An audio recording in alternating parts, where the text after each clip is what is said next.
नमस्ते प्यारे बच्चों, स्वागत है आपका रामरूप शर्मा चैनल पर। और मैं हूं रामरूप शर्मा। और आज बच्चों मैं आपको एक बहुत छोटा सा सेक्शन, जो बहुत बड़ा पार्ट होता है वैसे, है ना, ह्यूमन बीइंग का सबसे इम्पोर्टेंट पार्ट भी हम कह सकते हैं, ह्यूमन ब्रेन के बारे में आपको टोटल डिटेल डिस्कशन करेंगे हम। आप इसका डायग्राम भी बना सकते हैं, लेबलिंग भी कर सकते हैं और हर एक क्वेश्चन का आंसर भी दे सकते हैं। तो इस वीडियो में आप लास्ट तक वीडियो को जरूर देखिएगा, आपको डायग्राम भी मिलेगा और साथ ही साथ इसके फंक्शन भी मिलेंगे, यानी कि हर एक क्वेश्चन आपका बोर्ड एग्जाम के लिए 100% कवर हो जाएगा। आपके सामने एक डायग्राम बना हुआ है, हालांकि काफी डिफिकल्ट आपको देखने में लग रहा होगा। अगली वीडियो में मैं आपको बताऊंगा कि ब्रेन को एग्जाम में बड़ी इजीली 2 या 3 मिनट में आप किस तरीके से बना सकते हैं। वैसे ज्यादातर चांस है कि लेवलिंग करने के लिए आपको आएगा। तो ये है बच्चों ह्यूमन ब्रेन, जो कंट्रोल और कोऑर्डिनेशन चैप्टर का एक बहुत इंपॉर्टेंट पार्ट है। उसका डिटेल डिस्कशन आगे वीडियो में मैं कर रहा हूं। थोड़ा सा मैं यहाँ पर आपके लिए यहाँ पर बता देता हूँ।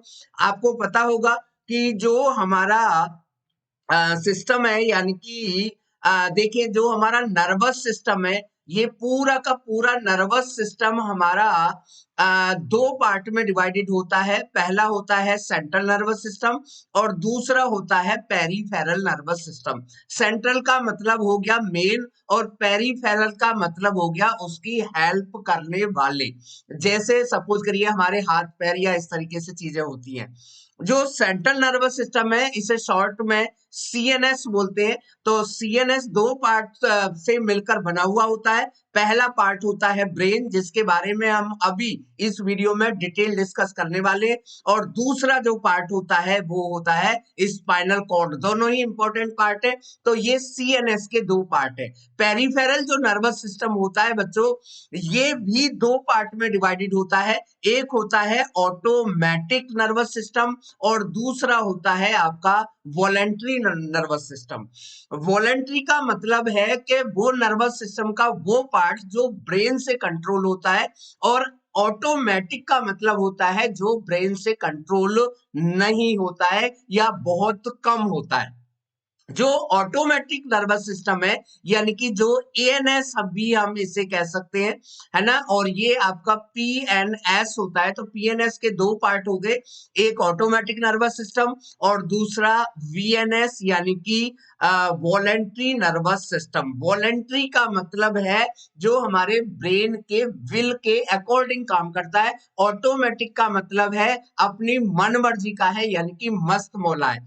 ये जो ऑटोमेटिक नर्वस सिस्टम है, ये भी दो टाइप में होता है। एक होता है सिंपैथिक नर्वस सिस्टम और दूसरा होता है पैरासिम्पैथिक नर्वस सिस्टम। तो आपका एक क्वेश्चन तो इस पार्ट से भी आ सकता है कि हमारा जो नर्वस सिस्टम है उसका फ्लो चार्ट क्या होता है। चलिए मैं आपको फिर अगले पार्ट पर ले जाता हूं, और अगला जो पार्ट है बच्चों वो देखिएगा। यहां पर मैंने ब्रेन को फिर डिटेल में डिस्कस किया है, क्योंकि हमें ब्रेन ही डिटेल में डिस्कस करना था। तो ब्रेन मेनली 3 पार्ट से मिलकर बना होता है। पहला जो पार्ट है जिसे हम कहते हैं फोर ब्रेन, है ना। फोर का मतलब होता है आगे वाला, है ना, और दूसरा होता है मिड ब्रेन जो बीच में होता है, और तीसरा होता है हिंड ब्रेन। एग्जैक्टली जैसे इंग्लिश का वर्ड मीनिंग है वैसे मीनिंग इनके बिल्कुल भी नहीं है। अभी मैं आपको इसे आपके फिगर में बताऊंगा। चलिए, फोर ब्रेन और दूसरा है मिड ब्रेन और तीसरा है हिंड ब्रेन। अब हम डिटेल डिस्कस करते हैं फोर ब्रेन के लिए बच्चों, क्योंकि आप 10th क्लास में, आप 11th या 12th क्लास में नहीं है, तो आपके लिए वो ही पोर्शन में लेके आया हूं जिससे आपके मार्क्स आ सकते हैं। क्योंकि आजकल सबसे फेवरेट डायलॉग होता है 10th क्लास के बोर्ड वाले बच्चों का कि सर वो ही बता दो, वो ही करा दो जो एग्जाम में आने वाला है। फालतू की चीजों के लिए हमारे पास ना तो टाइम है और ना ही हम सुनना चाहते हैं। सिर में दर्द होता है, नींद आती है, जुकाम होता है, मूड खराब होता है ना, पेपर छोड़ने को मन करता है। तो मैं भी आपकी बात मान लेता हूं कि अब बड़ी भरी बातें करना या अजीब अजीब बातें करना या बहुत डिटेल में जाने का टाइम बिल्कुल भी नहीं है। अब जो टाइम है वो केवल और केवल वो टाइम है जहां से हम नंबर को बटोर सकते हैं। और बच्चों ध्यान रखिएगा, अगर आपने कम भी पढ़ा है और अगर इन 15-20 दिन को आप बहुत कामयाब बना लेते तो आपके कितने भी अच्छे मार्क्स आ सकते हैं, उन बच्चों के बराबर भी मार्क्स आ सकते हैं आपके जो बच्चे बहुत पहले से मेहनत कर रहे हैं, बशर्ते आपको काफी फोकस करना पड़ेगा। चलिए, जो हमारा फोर ब्रेन होता है बच्चों, उसके 3 पार्ट होते हैं। सबसे पहले तो मैं आपको बता दूं कि फोर ब्रेन बहुत बड़ा पार्ट होता है ब्रेन का, आपको मैं फिगर में इसे बताऊंगा। तो अभी आप देख लीजिए, मैं आपको एग्जामिनेशन पॉइंट ऑफ व्यू से आपको बता रहा हूं। केवल और केवल आपको ये पूछा जा सकता है कि लोब्स क्या होते हैं, यानी कि कहाँ होते हैं और लोब्स का क्या काम है, केवल इतना काम पूछा जा सकता है, यानी कि उसकी लोकेशन और उसका फंक्शन। वहीं से आपके क्वेश्चन के आंसर आ जाएंगे। चलिए, तो फोर ब्रेन के 3 बड़े पार्ट है बच्चों, 3 मेन पार्ट है। हालांकि बहुत डीप में जाया जाए तो ये बहुत अलग हो जाएगा, हम वहां तक ना तो जाने की जरूरत है 10th क्लास में, और ना ही हम जाना चाहते हैं और ना ही हमारे पास में टाइम है, यानी कि आपके पास टाइम नहीं है। तो सबसे पहला पार्ट होता है लोब्स। लोब्स का क्या काम होता है बच्चों, कि ये इम्पल्स को रिसीव करता है। और कहां से रिसीव करता है, ऑल फैक्टो से रिसीव करता है। ओल फैक्टो का मतलब आप जानते होंगे, स्मेल से मतलब होता है। और रिसीव करने के बाद जो लोब्स होते हैं हमारे, वो उसको रिले कर देते हैं सेरिब्रम के पास में। ठीक है, तो लोब्स का केवल और केवल ये काम है कि जैसे नोज है आपकी, ओल्फैक्टरी लोब्स जो होते हैं वो समझ लीजिए स्मेल से रिलेटेड होते हैं। तो लोब्स का जो काम है, जो हमारे फोर ब्रेन का एक पार्ट है, सबसे पहला वाला पार्ट है, उसका काम होता है इम्पल्स को रिसीव करना ऑल फैक्टो से और उसे रिले कर देना सेरिब्रम के लिए। क्लियर होगा। दूसरा जो पार्ट है बच्चों, वो है सेरिब्रम। याद रखिएगा, कभी कभी ये क्वेश्चन भी आ सकता है कि फोर ब्रेन का कौन सा पार्ट है जो सबसे बड़ा होता है। तो सबसे बड़ा जो पार्ट होता है वो सेरिब्रम होता है। यहां पर आपको एक बात और ध्यान रखनी होगी कि इसके जैसा ही एक नाम और होता है जिसे कहते हैं सेरिबेलम। तो इन दोनों को डिफ्रेंशिएट आप लोग जरूर करिएगा। सेरिब्रम का काम होता है कि वो रिसीव करता है इम्पल्स को हमारे पांचों सेंस ऑर्गन से, है ना। ठीक है, पांचों सेंस ऑर्गन, है ना। पांचों सेंस ऑर्गन आप जानते होंगे, एक होता है हमारा आईज, दूसरा होता है ईयर, तीसरा होता है टंग, चौथा होता है नोज और पांचवा होता है स्किन। तो पांचों सेंस ऑर्गन से जो इंफॉर्मेशन आती है उसे ये रिसीव करता है और वहां पर जो भी डिसीजन हो जाता है उस डिसीजन को इफेक्टर्स के लिए, यानी कि सेल्स के लिए या मसल्स के लिए मोटोर न्यूरॉन की हेल्प से पहुंचा देता है। तो 2 काम एक साथ करता है ये, रिसीव करना इम्पल्स 5 सेंस ऑर्गन से और सेंड करना इंस्ट्रक्शन या रिजल्ट या ऑर्डर इफेक्टर के लिए, यानी कि मसल्स के लिए। ठीक है ना। तो ये हो गया सेरिब्रम, जो सबसे बड़ा पार्ट होता है। आपको जरूर ध्यान रखना है, यहां से क्वेश्चन आ सकता है कि ईयर से जो इंफॉर्मेशन आती है या जो रॉ डाटा आते हैं या जो भी खबर आती है उसको कौन रिसीव करता है, तो उसको रिसीव करने वाला होता है सेरिब्रम। और सेरिब्रम पांचों सेंस ऑर्गन से ये रिसीव करता है। चलिए, अगला जो पार्ट है बच्चों वो है ना, इसे आप बहुत ध्यान से समझ लीजिएगा। अगर आपको ये नाम याद ना रहे तो हाइपोथैलेमस आप लिख सकते हैं, और अगर आपको हाइपोथैलेमस भी नाम याद ना रहे तो आप इसे पिट्यूटरी नाम से अच्छे से जान सकते हैं, यानी कि ये नाम आपको किसी ना किसी रूप में देखने को मिलेगा, है ना। तो अब ये जो कंट्रोल करता है बच्चों, वो हमारी भूख को कंट्रोल करता है, थर्स्ट को कंट्रोल करता है, स्लीप को कंट्रोल करता है ना, स्वेटिंग को कंट्रोल करता है और इमोशन को कंट्रोल करता है। तो आप सोच के देखिए कि कौन कौन सी चीजें हैं जो कंट्रोल होती है फोर ब्रेन के पिट्यूटरी पार्ट से, यानी कि हाइपोथैलेमस से। ठीक है, तो ये मैंने आपको बताया फॉर ब्रेन के लिए। इसलिए बच्चों बोला जाता है कि हम अपनी आंखों से नहीं देखते, हम अपनी आंखों के द्वारा ब्रेन से देखते हैं। हम नाक से नहीं सूंघते, हम नाक के द्वारा ब्रेन से सूंघते हैं। हम कानों से नहीं सुनते, हम कानों के द्वारा ब्रेन से सुनते हैं। और वो आपको यहाँ पर देखने में समझ आ रहा होगा। चलिए, अगला जो पार्ट है बच्चों वो है मिड ब्रेन। सबसे छोटा पार्ट होता है सेंट्रल नर्वस सिस्टम का, ब्रेन का, और ये कंट्रोल करता है हमारे रिफ्लेक्स मूवमेंट। अब रिफ्लेक्स के बारे में आप जानते होंगे, यानी कि जो ऑटोमेटिक नर्वस सिस्टम से कंट्रोल होते, अचानक आपका पैर गर्म चीज पर पड़ जाए, वो एक रिफ्लेक्स मूवमेंट होता है। तो ध्यान रखिएगा, मिड ब्रेन कंट्रोल करता है रिफ्लेक्स मूवमेंट को। पहला जो रिफ्लेक्स मूवमेंट है वो हेड का हो सकता है, नेक का हो सकता है, या फिर आपकी ट्रंक का हो सकता है। देखिए ध्यान रखिए, ट्रंक का मतलब सूंड नहीं है यहाँ पर, ट्रंक का मतलब हमारी गर्दन है। ठीक है ना। और आई जो मसल्स है, यानी कि प्यूपिल का जो साइज है, ह्यूमन आई में आपने पढ़ा होगा कि प्यूपिल का जो साइज है वो आइरिस कंट्रोल करता है, और आइरिस को भी जो कंट्रोल करता है वो करता है हमारा मिड ब्रेन। या आई लेंस को कंट्रोल आपने ह्यूमन आई में पढ़ा होगा, सिलियरी मसल्स आई लेंस की फोकल लेंथ को कम या ज्यादा करती है, और उसको भी जो कंट्रोल करता है वो मिड ब्रेन कंट्रोल करता है। अच्छे तरीके से बच्चों कॉपी में इन चीजों को लिख लीजिएगा।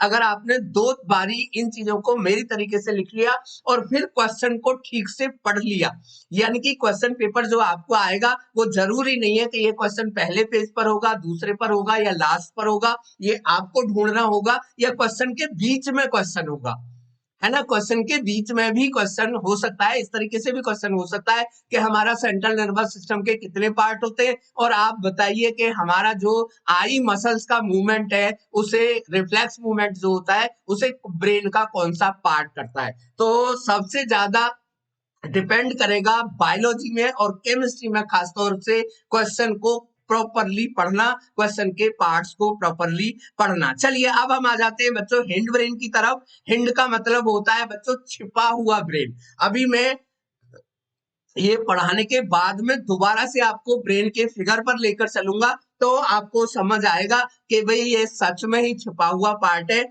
आप देखेंगे कि वो छुपा हुआ रहता है। चलिए जी, हिंड ब्रेन का 3 पार्ट बच्चों यहाँ पर हिंड ब्रेन के मेनली होते हैं। पहला होता है सेरिबेलम, याद रखिएगा वो सेरिब्रम था और ये सेरिबेलम है, और ये मेंटेन करता है हमारे पोस्चर को, यानी कि हम कैसे बैठते हैं, कैसे लेटते हैं, कैसे चलते हैं, कैसे खाते हैं, इन सब को कंट्रोल करने का काम जो होता है वो सेरिबेलम का होता है। यानी कि इसका मतलब ये नहीं है कि अगर आप फोन चला के खाना खा रहे हैं तो आपका सेरिबेलम खराब हो गया है, वो गलत आदत भी हो सकती है, लेकिन उसको जो कंट्रोल मेंटेन करता है, वो पोस्चर को जो मेंटेन करता है, या मसल टोन को जो मेंटेन करता है, वो सेरिबेलम करता है। अब देखिए यहाँ पर अगला जो पार्ट है वो है पोन, और पोन जो होता है वो कंट्रोल जो करता है वो करता है रेस्पिरेशन को, है ना। ध्यान रखिएगा कि जो हमारा रेस्पिरेशन है, अब आप सोचेंगे यार सर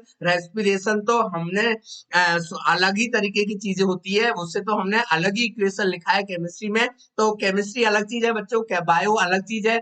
ध्यान रखिएगा, अगर क्वेश्चन बायो के अकॉर्डिंग पूछा जाए तो आपको आंसर बायो के अकॉर्डिंग देना होगा, और अगर आपको फिजिक्स के अकॉर्डिंग पूछा जाए तो फिजिक्स के अकॉर्डिंग देना होगा, और केमिस्ट्री के अकॉर्डिंग पूछा जाए तो केमिस्ट्री के अकॉर्डिंग देना होगा। याद रखिए, अगर आपने उसके अकॉर्डिंग नहीं, मतलब क्वेश्चन को देख के आपको समझना होगा कि ये बायो का पार्ट है या फिर केमिस्ट्री का है या फिर है फिजिक्स का। थोड़ा थोड़ा डिफरेंस यहाँ पर जरूर होता है, कभी कभी कुछ बच्चों के मार्क्स कट जाते हैं।